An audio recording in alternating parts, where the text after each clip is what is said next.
আপনার যে প্রকাশ্যে খুন করে চলে যায়, ঠিক আছে, আমরা তো মানে শুনেই এটা হচ্ছে মানে মেনে নিতে পারতেছি না একজন মানবিক হিসেবে। আমি চা বানাইতেছি, পরে ওই ভাইয়াটা দৌড় দিয়ে দোকানে ঢুকছে, আর 5 জন ব্যক্তি রান্দাও চাপাতি আর ওই চুরি নিয়ে মানে ওইখানে 2-3টা কূপ দিছে। কূপ দেওয়ার পরে আমি বলছি এই ভাই আস্তে আস্তে ভাই মাফ করে দেন, যারা হয়েছে না হয়েছে পারে মাথার চোদ আমার কইতেছে মাথার চোদ একটা কূপ মারবো, কূপ মাইরে একেবারে গার পালাই দেবো। পরে আমি আমার মতন মানে ভয় পাইয়া আমি মনে করি নিচে মানে থমকাই গেছি আর কি।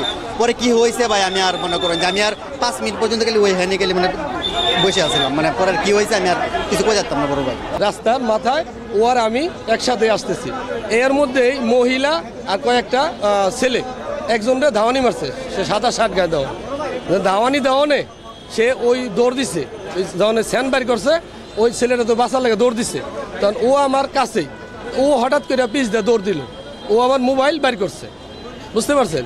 তো মোবাইল বের করে তখন আমি ওরা খুঁজতেছি কই গেল, সব মানে আলজল লেগে গেছে গা, যে কী ব্যাপার কুমনে কী হইলো, কেরা ওই যে স্যান ধাওয়াইতেছে।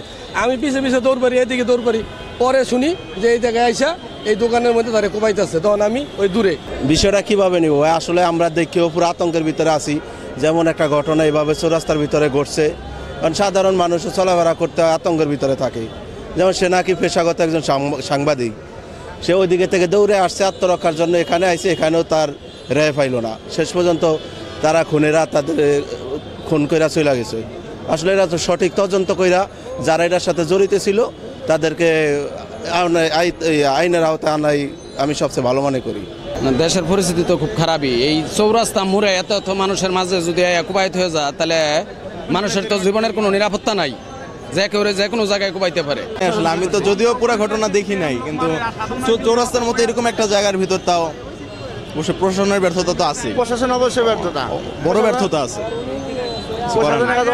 তাও জিনিসটা এমন না যে কয়েক সেকেন্ডে করছে, জিনিসটা মিনিমাম তো কয়েক মিনিট কোপানো লাগছে। ভাই নিশ্চয়ই এটা খুব খারাপভাবে দেখার বিষয়, কারণ আমরা তো এরকম বাংলাদেশ চাই না, আমরা এরকম বাংলাদেশ চাই না যে এটাছে মনে হয় যে কোনো গার্ডিয়ানহীন একটা বাংলাদেশের মধ্যে বসবাস করতেছি, যেখানে আপনার একজন মানুষ আপনার যে প্রকাশ্যে খুন করে চলে যায়, ঠিক আছে, আমরা তো মানে শুনেই এটা হচ্ছে মানে মেনে নিতে পারতেছি না একজন মানবিক হিসেবে, একজন সাধারণ মানুষ হিসেবে এটা কখনো মেনে নেওয়া যায় না, ঠিক আছে।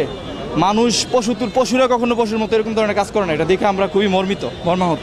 সাংবাদিক আসাদুজ্জামান তহিন, তাকে কে বা কারা দুষ্কৃতিকারী কুপিয়ে হত্যা করেছে। আমরা এখানে আসার পরে কিছু তথ্য পেয়েছি, ভিডিও ফুটেজ পেয়েছি, তার আলোকে যে দুষ্কৃতিকারী যেই হোক না কেন তাদেরকে ধরে আমরা আইনের আওতায় নিয়ে আসবো ইনশাআল্লাহ।